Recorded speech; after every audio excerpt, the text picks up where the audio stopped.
Hey guys, today we're going to be reviewing the Super Action Statue, JoJo's Bizarre Adventure, Yoshikage Kira, and Killer Queen first variant. So let's look at the packaging. So, first we have this huge window, JoJo's Bizarre Adventure, Diamond is Unbreakable, and then Super Action Statues right here, in case you don't know what that is. These are all Japanese, well, mostly Japanese boxes. JoJo on the top with some shiny bits. Pictures on the sides, same pictures. On the back, we have some promotional shots of both the characters, the Super Action Statue official sticker, and then the accessories and an overview. So let's get on to what they actually look like. So this is what they look like outside of the box and in the tray. They did come with two little extra trays, but they just had the stands, some of Yoshikage Kira's accessories, and then also two little manuals so you know where the articulation is and what not to do with the figure, which I think is a great addition along with the stands. First, I'm going to take a look at Yoshikage Kira.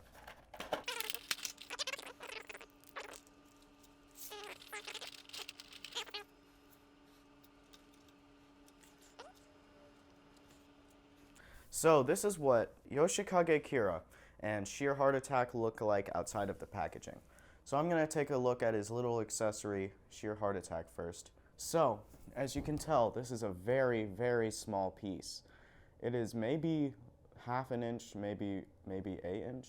No, half an inch tall. And it has really great paint detail, as you could tell from this, and the treads, and the blue. I really like that shade of blue. And they even have two little red dots on the back. Now, if you don't know what Sheer Heart Attack does, Sheer Heart Attack tracks the hottest thing within a few meters radius, and it jumps after them and it explodes, which is basically this dude's whole gimmick. So, I'm going to take a look at some of his other accessories, which I'm going to get out of the box.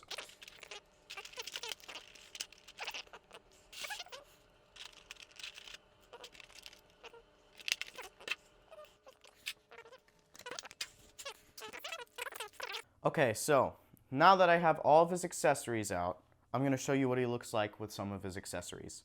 First, he comes with a head from the Bites the Dust arc at the end of part 4. So let's see what that looks like on this body.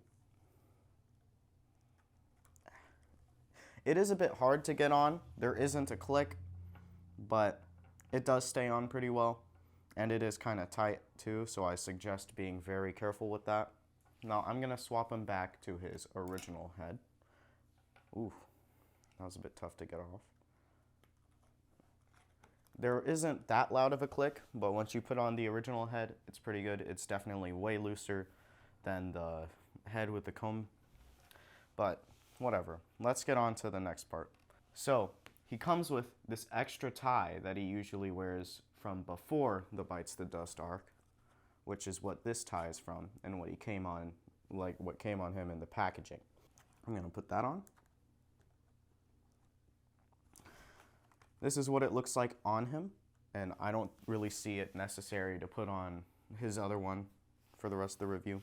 He does have his own separate stand for Sheer Heart Attack, and it's a little clip right here that just clips on to the pole of Yoshikage Kira's stand. It is kind of tough to get on, but once you get it on, it stays on pretty well. Alright, next. He comes with his little baggie from the deli, and this is actually plot significant, and I'm not going to spoil it, but let's just say there's something unusual in there. Next, he comes with his briefcase for work, which is from the same episode, same issue as that. Yeah, it's not really super important, but they do have great paint detail on the little bag from the deli. Next, he comes with some special hands. He comes with a large amount of these, actually, as do most of the Super Action statues. But for his right hand, he has the hand from that one Killer Queen pose, where it's the little dog-looking thing, and then he just has a pointing hand on his left hand. So I'm gonna take these off. They are not the easiest to get off on some of them, but they are really easy to get off on others. Like, sometimes, okay, the tie came off. I'm gonna take them off the stand real quick. Sometimes the hands have a much tighter fit compared to others, so I suggest being very careful when putting them on and taking them off. And the pegs for the hands are just very, very fragile in general. So this is the two pointing kind of hands on him. Oh God. So I suggest just twisting the hand on the wrist and then it'll eventually just pull off. So next, I'm gonna show you his little watch.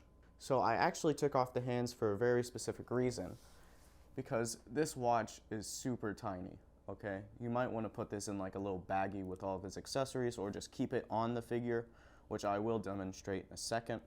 But it has really great paint details for its size. You can see the little hands, and you can also see like the times, kind of. I guess they're just kind of like lines. But yeah, it's pretty good. Now I'm gonna show you. You just put it on the peg like this, and then you just take any hand. It doesn't matter which wrist you put it on, but then you take any hand and you just put it on top. And it does limit the articulation a bit, but it's all right. It won't get in your way too much. Now this is actually another one of his special hands, but it's nothing really. It's just him kind of like checking the time. Like, oh, what time is it? Then he's got two grabby hands for his briefcase. I do recommend that you put it on this one because I feel like it would just be a lot tighter and it wouldn't come off as much as this. Like I'm gonna show. See, it just kind of put it in and it falls off. So you've either gotta put in the hand or just put it in this one, which it is a bit tougher, but it will definitely work more. So yeah, it stays in way better on his right hand than it does his left. And then, next, he has, be very careful with the pegs again. They are super, super fragile. So he comes with two flat hands, and the one on his left is actually pretty good to hold his little baggie.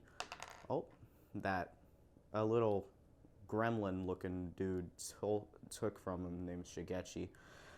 Yeah, you just put it in between the thumb and the fingers and it should stay there pretty well, as you can tell. All right, next we're gonna take a look at his stand, Killer Queen.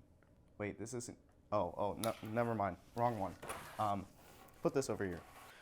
Okay, now here is the actual stand, Killer Queen. Killer Queen overall has really great paint details. He has a nice kind of like gray shadowy wash, and then the paint details on the head, which I'm gonna pop off and show you. The paint on the head is really, really good.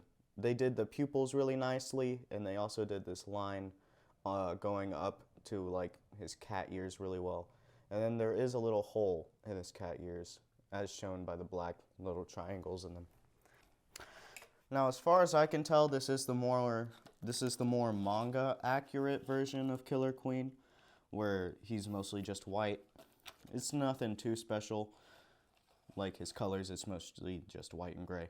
And then he does have really good paint details on the arms and the hands and the feet and this little toga thing, I guess. I can definitely see where Rocky took the cat-like design, if it wasn't already obvious. But let's get on to the accessories.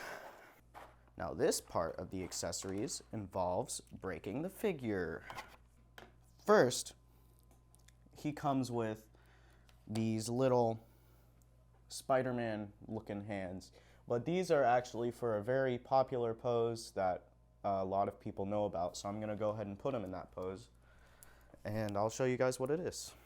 This is the pose that these hands are meant for, and as you could tell, Araki likes to draw his characters in very eccentric poses, like unhumanly possible, like you can't do them, as seen a lot of the times, and the anime tries to adapt this and they do it really well in my opinion, But yeah, these are mostly what these hands are made for. And then next, I'm gonna get on to another one of his hands, which is, gosh, it won't get on. Give me a second. Which is his bomb activation hand. Now, the way that they design the hand in the show and in the manga is to make it look like he's pushing down on a button to explode a bomb. And basically, Yoshikage Kira's stand, Killer Queen, their whole shtick is that they can turn anything that they touch into a bomb, and then they just click it and it explodes. So I think that this is a very, very necessary piece. I just wish that we got it on the other hand too. Now, next hands. So this is going to be an extra lengthy video. Next, he comes with 2 flat hands, which is from another pose that was shown on the back of his packaging. And these are also kind of like relaxed hands if you ever want Killer Queen to be just kind of standing behind Yoshikage Kira. So that's basically it for the hands. Now let's get on to the other accessories. Just ignore that. I'm putting these back on. It makes more sense. For this next accessory, there is a feature where you actually have to break the figure in order to do the feature. So I'm gonna go ahead and show you guys. It is kind of hard, but you take off his little chest piece right here, okay? And there is a little tab so you can stick it back in and it'll be nice and secure. It is a bit flimsy though, so be careful. And then you see this is a little potted plant with a face. This is called Stray Cat. Is a dead cat who was buried and then turned into a flower, and then it gained a stand ability where it shot air bubbles at people. So, as you can see, he's in the pot. Now, you can take him off the pot, and it's just a little peg. And next, I'm gonna do this over here because there is no peg inside of Killer Queen's stomach, so it's very loose. And you put the little cat in his stomach like this. This is from around the end of the series, so I'm not gonna explain why he does this, because it would just be spoilers. But yeah, it's really, really cool. And then, Stray Cat also comes with this little uprooted, and it just kind of stands there, which I think is kind of weird. It looks odd. So, I didn't take a nice, good look at Kira's actual figure stand, so I'm gonna look at Killer Queen's. It says JoJo's Bizarre Adventure, right, like etched into the base. And then it has Lucky Land, blah, blah, blah, communications, I don't care. And then you just take this off, and then you peg it into here. Make sure the logo is like this, or else it'll be upside down, and it'll, like, feel weird. Now, these bases, you can also take apart like this. So, if you ever wanted to just do like that, and then just use these for something else, then yeah, it would work pretty well. So, you see this little peg? It doesn't really want to go into Killer Queen that much, and it goes right in the back. There is a hole in the back. Oh hey, I think I just fixed it. There is a hole in the back of your figure, which I will show on Kira because I already put that one in, and it goes pretty deep. So yeah, it really holds the character well, so you're not going to have to worry about him falling off the little peg. It doesn't really move at all, in my opinion. Next, I'm going to get some figures, or not figures, I'm going to do the articulation. I'm going to start off with Kira's articulation. So first, there's a little ball joint up in the head, and then this is how far up he can look, and this is how far down he can look. There is a ball in the neck. It doesn't move that much, but if you ever do need it to move, just like take his head off and spin it around. It's not that hard. And then he also has shoulder joints that are very imbalanced. One goes up higher than the other. And then double elbows, which go up to about right here. You can almost have him doing the Macarena. And then his ab crunch is not that good. And then back is actually way better than the front. his hips go out to here, and that's like pushing it, so I don't suggest you push it. And then he has a double jointed knees, which is pretty good range, especially since he has really baggy pants. And then this is where it really gets disappointing with the feet. It really only goes back. There is like no up. And then he has toe joints that go up and down. Next, I've got Killer Queen. Killer Queen has better articulation in my opinion. His head goes all the way up. It's like that one part in part 3 where Polnareff is being picked up by Silver Chariot. He could do that. His head looks down about this much. What else? He has, this shoulder is actually coming out of the body a little bit, so it's going up higher, and this one's not. And then he has double jointed elbows as well. A little bit better than Kira's. And then he has an ab crunch that goes this much forward, this much back. It's always strange because the back ab crunch goes way better than the forward on super action statues, except for Jotaro, but that's about it. Legs go about here, knees go about here, back, front, pivot, pivot, and then toes, both sides. So now I'm gonna start doing some scaling with the figures, and I'm gonna try to stand them up without using the stands. Well, you know, like figure stands, not whatever. First, I've got them with a SH Figuarts Goku Black in his Super Saiyan Rose version. I decided to do this because of both anime and whatever. So they scale pretty well. They do fit on your anime shelf. They are usually about 6 inches. This is a SH Figuarts Spider-Man, which is, I think they're about the same height as him, which is strange because Kira's supposed to be like 6'3", and then he's supposed to be about 7 foot. But they do scale up pretty well. And then next we got trusty old DP. He is actually significantly taller, even though he is about 6'3" and he is about 6'3", so they should be around the same height. But yeah, I guess it would fit into your Marvel Legends shelf. And that's about it for these figures. You know what? If you want, bad. So overall, these figures are really, really good, and I do recommend you buy them because the paint application is good and everything. I just love these, and also it's my favorite anime, so there's a tiny bit of bias. But who cares? So yeah, absolutely 100% think that you should buy these. And yeah, these are the best figures I think I've reviewed. And he fell over. Let's just retake that. Put this at the end of the video or something.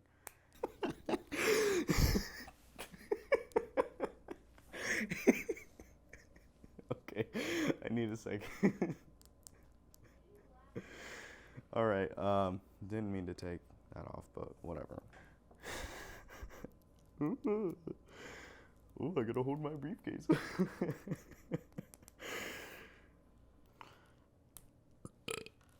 Cut that out.